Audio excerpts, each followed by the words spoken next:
Next, we have Brent Wheelbarger from Trifecta Communications. Brent?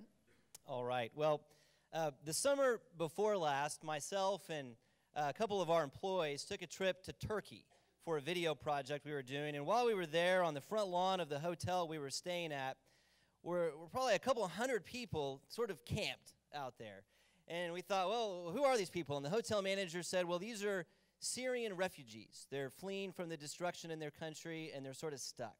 So we thought we should go out and meet these people and talk to them and find out what's going on. And so we did that. Unfortunately, we spoke English, and they spoke Arabic, and our translator spoke Turkish and English.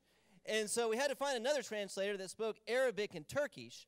And between this train of people, we attempted to have a conversation with these folks, but it wasn't particularly effective. We were really struggling to converse. And so we had brought along a number of things that we were going to give out to people on our trip. And some of those things were this large stack of Oklahoma coloring books that like explain what the state flag was about and the state rock and the bird and all that. So we thought, well, let's give these out to the kids. There are all these Syrian children that were just sleeping on the ground out there. So we started giving out these coloring books with these little packets of crayons. And this gentleman came up. He was probably in his 70s. He was one of the refugees. And he started watching what we were doing, and he watched, and then he just started crying. And I don't mean a little bit. He was sobbing. And through our train of translators, we were able to ascertain from him that he had just kind of become overcome with emotion because he realized somebody cared.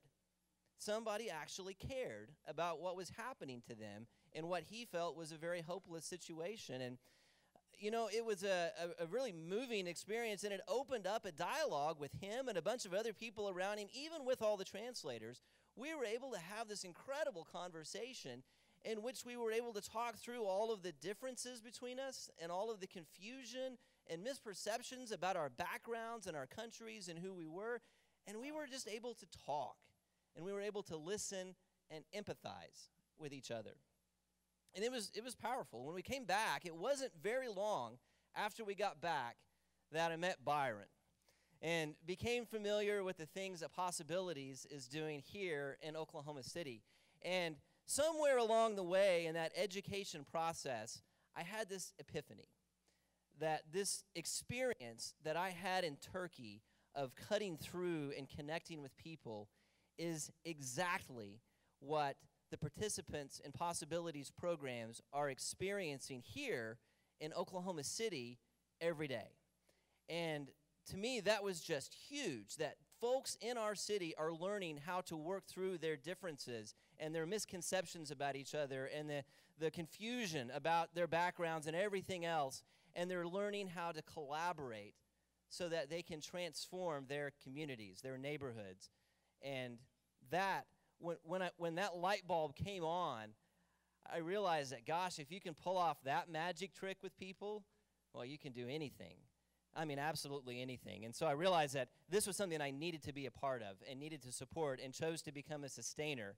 And sustainers actually agree to provide financial support over a period of years on an interval that they choose. I chose every month to give a set amount for a set period of years.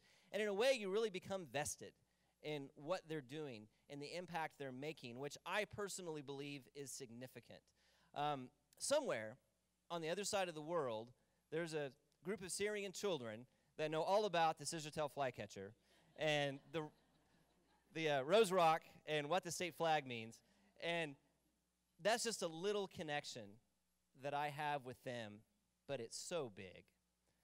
That is the promise of Possibilities here in Oklahoma City in our communities. And I think it's so great to be able to be vested in that as a sustainer. And I would encourage you to think about doing the same. Thank you very much.